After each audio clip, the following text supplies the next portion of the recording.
Hi friends, పన్నీర్తో పిల్లలు ఎంతో ఇష్టంగా తినేలా రోటీ చపాతీలోకే కాకుండా రైస్లోకి కూడా సెట్ అయ్యే సూపర్ టేస్టీగా ఉండే పన్నీర్ బుర్జీని ఎలా చేసుకోవాలో చూసేద్దాము.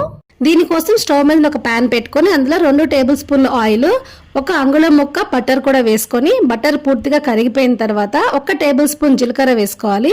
జీలకర్ర కూడా కొంచెం వేగిన తర్వాత సన్నగా తరిగిన ఒక 2 పెద్ద ఉల్లిపాయ ముక్కలు వేసుకొని ఉల్లిపాయ కొంచెం మగ్గిన తర్వాత సన్నగా తరిగిన 2 పచ్చిమిర్చి అలానే కొంచెం కరివేపాకు వేసుకొని ఈ ఉల్లిపాయని గోల్డెన్ కలర్ వచ్చే వరకు మంచిగా మగ్గించుకోవాలి.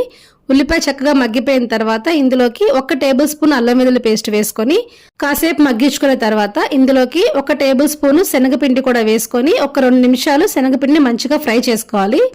శనగపిండి కూడా చక్కగా వేగిపోయిన తర్వాత ఇందులోకి సన్నగా తరిగిన 1 కప్పు టమాటా ముక్కలు వేసుకోవాలి. వేసుకొని ఒక్కసారి కలిపేసేసుకొని మూత పెట్టుకొని మీడియం ఫ్లేమ్ లో ఒక 5 నుంచి 10 నిమిషాలు ఉడికించుకుంటే టమాటా చక్కగా మెత్తగా మగ్గిపోతుంది. ఇప్పుడు ఇందులోకి రుచికి సరిపడా సాల్ట్, 1 టేబుల్ స్పూన్ వరకు కారము, 1 టేబుల్ స్పూన్ ధనియాల పొడి, 1/2 టీ స్పూన్ పసుపు, కొంచెం అంత కసూరి మెత్తి కూడా వేసుకొని ఈ మసాలాలని ఒక 2 నిమిషాలు మంచిగా ఫ్రై చేసుకోవాలి.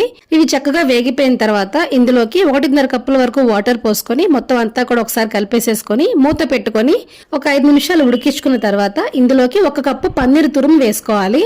ఇది వెయిట్ లో వచ్చేసరికి 300 గ్రాములు ఉంటుందండి.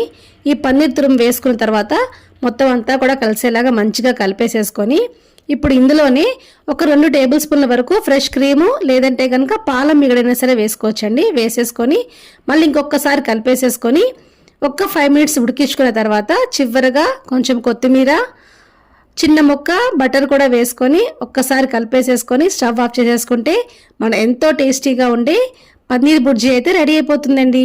తక్కువ టైంలో చాలా టేస్టీగా ఈజీగా చేసుకునే ఈ పన్నీర్ బుర్జీ రెసిపీని పిల్లల లంచ్ బాక్సుల్లో రోటీ చపాతీ లేదా రైస్తో పెట్టడం వల్ల వాళ్ళకు కావాల్సిన ప్రోటీన్ చక్కగా అంది రోజంతా వాళ్ళు ఎంతో యాక్టివ్గా ఉండేలా చేస్తుంది.